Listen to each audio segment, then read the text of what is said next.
မင်္ဂလာပါကလေးတို့ရေ resilient page ကနေပြီးတော့မှပြန်ပြီးကြိုဆိုလိုက်တယ်နော်ဒီနေ့မှာတော့ကလေးတို့စိတ်ဝင်စားမယ်ခေါင်းစဉ်လေးတစ်ခုဖြစ်တဲ့နေအဖွဲ့အစည်းမှာပါဝင်တဲ့ jewelry အကြောင်းကိုလေ့လာသွားမှာပဲဖြစ်ပါတယ်ပထမဆုံးအနေနဲ့ planet ဆိုတဲ့စကားလုံးကိုစပြီးတော့မှလေ့လာကြည့်အောင်နော် planet ကိုမြန်မာလိုဆိုရင်တော့ jewel လို့ဘာသာပြန်လို့ရပါတယ်planet ဆိုတဲ့စကားက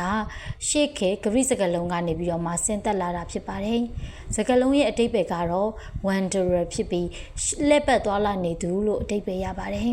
။ကလေးတို့နေထိုင်ရာကမ္ဘာမြေကြီးအပါအဝင်နေအဖွဲ့အစည်းထဲမှာဆိုရင်ဂျိုရုရှစ်လုံးပါဝင်ပါတယ်။ဂျိုရုနာမည်တွေကတော့ Mercury, Venus, Earth, Mars, Jupiter, Saturn, Uranus နဲ့ Neptune တို့ပဲဖြစ်ပါတယ်။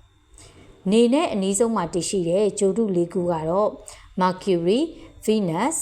Earth နဲ့ Mars တို့ပဲဖြစ်ကြပါတယ်။ဒီဂြိုလ်တုတွေကသူ့ရဲ့ဝင်ရိုးအတိုင်းနေကိုလဲပတ်နေကြပါတယ်။ဒါဆိုရင်ကလေးတို့နေထိုင်ရာနေအဖွဲ့အစည်းထဲမှာကမ္ဘာတစ်လုံးနဲ့ရှိနေတာမျိုးမဟုတ်ပဲကမ္ဘာနီးတူလဲပတ်နေကြတဲ့တခြားသောဂြိုလ်တွေကိုလည်းသိသွားပြီလို့ယုံကြည်ပါတယ်နော်။နောက်ထပ်ဗီဒီယိုတွေမှာဘယ်လိုမျိုးစိတ်ဝင်စားစရာကောင်းတဲ့